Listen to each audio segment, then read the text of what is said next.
బ్రిటన్లో రాజకీయాలు శరవేగంగా మారిపోతున్నాయి. ప్రధానమంత్రి కీర్ స్టార్మర్కు పదవిగండం పొంచి ఉంది. ఆయనను ప్రధానమంత్రి పదవి నుంచి తప్పుకోవాలని ఆయన పార్టీకి చెందిన సభ్యులే ఒత్తిడి తెస్తున్నారు. దీనికి ఆయన ససేమిరా అంటున్నారు. మరి స్టార్మర్ను పదవి నుంచి దిగిపోవడానికి కారణమేంటి? 14 ఏళ్ల తర్వాత మొట్టమొదటిసారి బ్రిటన్ లేబర్ పార్టీ అధికారంలోకి వచ్చింది. కేవలం 2 ఏళ్లలోనే ప్రజల్లో లేబర్ పార్టీపై వ్యతిరేకత మొదలైందా? తదితర విషయాల గురించి ప్రత్యేక కథనంలో మరింత సమాచారం తెలుసుకుందాం.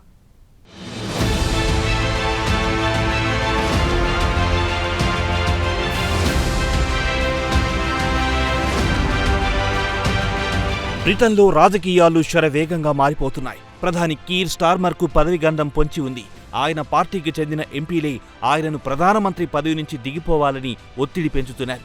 ఇక ప్రధానమంత్రి పదవిని ఆశించే వారి జాబితా కూడా క్రమంగా పెరుగుతోంది. కాగా 14 ఏళ్ల తర్వాత బ్రిటన్లో లేబర్ పార్టీ అధికారంలోకి వచ్చింది. తాము అధికారంలోకి వచ్చిన తర్వాత సమూలమైన మార్పులు తీసుకొస్తామని హామీ ఇచ్చి అధికారంలోకి వచ్చారు. అయినా ప్రజల జీవితాల్లో పెద్దగా మార్పు లేదు. ఇక పార్టీలో అంతర్గత కుమ్ములాటలు మొదలయ్యాయి. దీనికి కారణం కూడా లేకపోలేదు. స్టార్మర్ నాయకత్వంలో స్థానిక ఎన్నికల్లో పార్టీ ఘోరంగా ఓడిపోయింది. దీంతో ఆయనను ప్రధానమంత్రి పదవి నుంచి దిగిపోవాలని పార్టీలో ఒత్తిడి పెరిగింది. మీ నాయకత్వం పట్ల తమకు నమ్మకం లేదని పార్టీలో తిరుగుబాటు మొదలయ్యింది. అయితే స్టార్మర్ సోమవారం నాటి ప్రసంగంలో తాను పదవి నుంచి దిగిపోయే ప్రసక్తే లేదని తేల్చి చెప్పాడు. ఎన్నికల ముందు ప్రజలకిచ్చిన హామీలను నెరవేర్చే వరకు తాను ప్రధాని పదవిలో కొనసాగుతానని పార్టీ సమావేశంలో స్పష్టం చేశారు.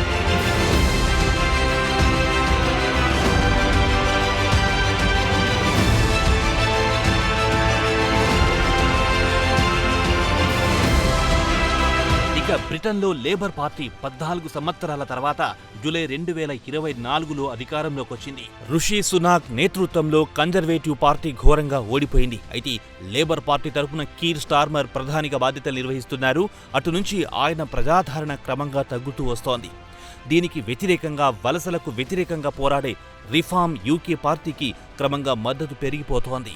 బ్రెగ్జిట్ ప్రముఖుడు నైజెల్ ఫరాకు ప్రజాదరణ క్రమంగా పెరుగుతూ వస్తోంది. గత వారం జరిగిన స్థానిక ఎన్నికల్లో ఇంగ్లాండ్లో లేబర్ పార్టీ సుమారు 1460కి పైగా కౌన్సిల్ స్థానాలను కోల్పోయింది. వీటిలో అత్యధికంగా రిఫార్మ్ యూకే పార్టీ గెలుచుకుంది.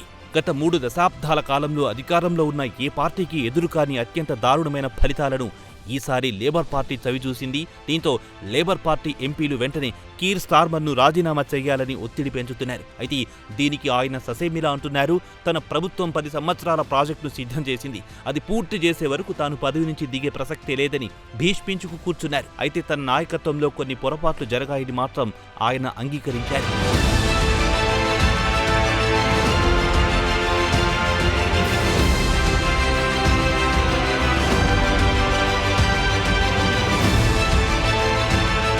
గత ఏడాది కాలంగా స్టార్మర్ నాయకత్వం పట్ల పార్టీలో అసంతృప్తి పెరుగుతూ వస్తోంది. గత వారం ఇంగ్లాండ్లో జరిగిన స్థానిక ఎన్నికల్లో స్కాట్లాండ్, వేల్స్లో జరిగిన పార్లమెంటరీ ఓటింగ్లోనూ పార్టీకి భారీ నష్టాలు ఎదురైన క్రమంలో పార్టీలో ఆయన పట్ల అసంతృప్తి క్రమంగా పెరిగిపోతోంది. ఇక ఇటీవల ముగిసిన స్థానిక కౌన్సిల్ ఎన్నికల్లో లేబర్ పార్టీ దాదాపు 1500 స్థానాలు కోల్పోయింది. ఇక ఫరాజ్ నాయకత్వంలో రిఫార్మ్స్ యూకే పార్టీ 100 కంటే తక్కువ స్థానాల నుంచి సుమారు 1450 స్థానాలకు భారీ విజయాన్ని మూటగట్టుకుంది. ఇక లేబర్ పార్టీకి కంచుకోటగా భావించే ఉత్తర ఇంగ్లాండ్లోని పూర్వపు రెడ్వాల్, పారిశ్రామిక వాడ ప్రాంతాల్లోనూ అలాగే వేల్స్లోనూ లేబర్ పార్టీకి లభించే మద్దతు పూర్తిగా కరిగిపోయింది. దీనికి వ్యతిరేకంగా ఫరాజ్ నేతృత్వంలో రిఫార్మ్ యూకే బలపడింది. ఇక స్టార్మర్ వైఫల్యం గురించి స్థానిక ఓటర్లు ప్రశ్నిస్తే వారంతా ముక్త కంఠంతో ప్రధానంగా వలసల సమస్యను పరిష్కరించడంలో ఆయన ఘోరంగా విఫలమయ్యారని చెబుతున్నారు. గత ఏడాది ఫ్రాన్స్తో కుదుర్చుకున్న 1 ఇన్ 1 అవుట్ ఒప్పందం ప్రకారం యూకేతో స్పష్టమైన సంబంధం ఉన్న వారికి బదులుగా సరైన పత్రాలేని వలస వాదులను వెనక్కి పంపాల్సి ఉన్నప్పటికీ ఇప్పటి వరకు కేవలం కొద్దిమంది మాత్రమే విజయవంతంగా వెనక్కి పంపగలిగింది స్టార్మర్ ప్రభుత్వం.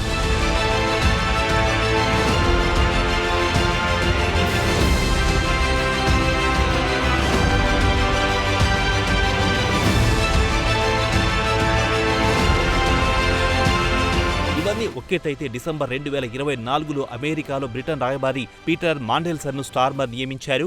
అతనికి జెఫ్రీ ఎప్స్టీన్కు మధ్య బలమైన సంబంధాలున్నాయని బ్రిటన్ మీడియాలో గత ఏడాది సెప్టెంబర్లో పెద్ద ఎత్తున వార్తలొచ్చిన నేపథ్యంలో స్టార్మర్ ఇరకాటంలో పడ్డారు. జెఫ్రీ గురించి యావత్ ప్రపంచానికి తెలిసిందే. మైనర్ బాలికలను బిలీనియర్ మిత్రుల వద్దకు పంపించేవాడు. బ్రిటన్ రాజ కుటుంబానికి చెందిన వారికి అలాగే అక్కడి బిలీనియర్లకు అమ్మాయిలను సరఫరా చేసేవాడు.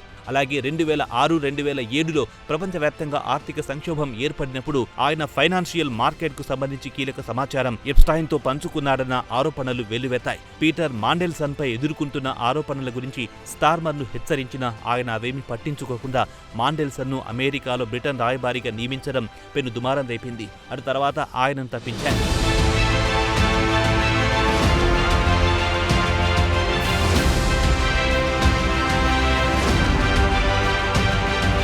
మాండెల్సన్ ఎపిసోడ్ తర్వాత ఆయన ప్రజలకు క్షమాపణ చెప్పారు. తనకు మాండెల్సన్కు ఎప్స్టైన్కు మధ్య సంబంధాల గురించి తనకు తెలియదన్నాడు. కాగా పాశ్చాత్య దేశాల్లో అతి తక్కువ అప్రూవల్ రేటింగ్ స్టార్మర్కే దక్కింది. తాజాగా ఇపిసోస్ పొలిటికల్ పల్స్ నిర్వహించిన ఒపీనియన్ పోల్లో బ్రిటన్ ఎలక్టోరేట్లో సగానికి సగం మంది ఆయనను పదవి నుంచి దిగిపోవాలని కోరుతున్నారు. ఇక 2/3 మంది వచ్చే ఎన్నికల్లో ఆయన ఎలాగో గెలవడని తేల్చి చెబుతున్నారు.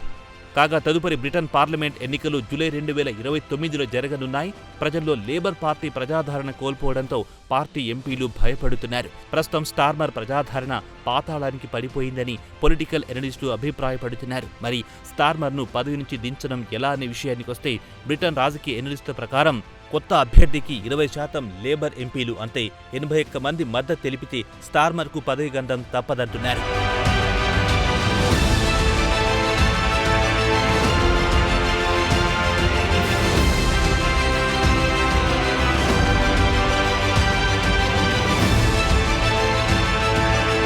మొత్తానికి స్టార్మర్కు మాత్రం పదవి గండం పొంచి ఉందన్న టాక్ బ్రిటన్లో బలంగా వినిపిస్తోంది.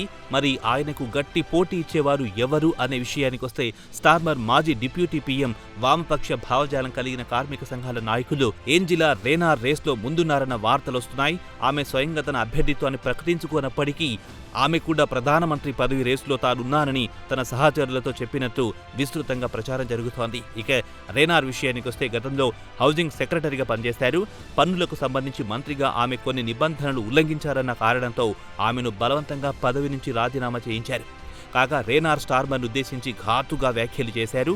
మనం చేస్తున్న పనులు ఫలితాలనివ్వనప్పుడు మార్పులు రావాల్సిన అవసరం ఎంతైనా ఉందన్నారు. చేసిన తప్పులను సరిదిద్దనప్పుడు వాటిని కేవలం అంగీకరించడం వల్ల ఎటువంటి ప్రయోజనం ఉండదని స్టార్మర్ ప్రసంగం అనంతరం సోమవారం నాడు రేనార్ ఆయనకు గట్టి చురుకలంటించారు. పార్టీలో రేనార్ ఏకాభిప్రాయం సాధించగలరన్న టాక్ మాత్రం బ్రిటన్లో బలంగా వినిపిస్తోంది.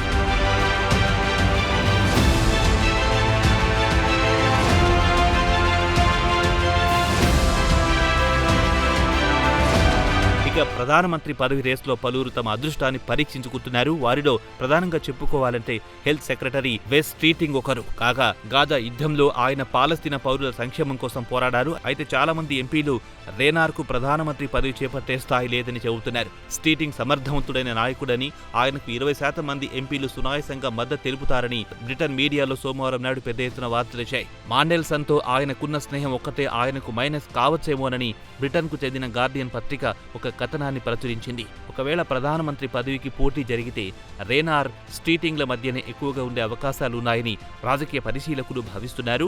అయితే వీరిద్దరికంటే ముఖ్యంగా గ్రేటర్ మాంచెస్టర్ మేయర్ ఆండీ బర్న్హామ్కు ప్రజల్లో ఎక్కువగా ప్రజాదరణ ఉంది. అయితే ఆయన పార్లమెంట్ సభ్యుడు కాదు. ఉప ఎన్నికల్లో పోటీ చేసి పార్లమెంట్కు గెలిస్తే ఆయన ప్రధాని అయ్యే అవకాశాలు ఎక్కువగా ఉన్నాయి. యూగావ్ నిర్వహించిన పోల్స్లో 34% బ్రిటన్ పౌరులు మాత్రం ప్రధానమంత్రి పదవికి ఆండీ బర్న్హామ్ సరైన వ్యక్తని అభిప్రాయపడుతున్నారు. సోమవారం నాడు బ్రిటన్ మీడియాలో స్టార్మర్కు కౌంట్ డౌన్ మొదలైందన్న వార్తలు పెను దుమారం రేపాయి. మరి అక్కడి రాజకీయాలు ఏ మలుపు తిరుగుతాయో వేచి చూడాల్సిందే.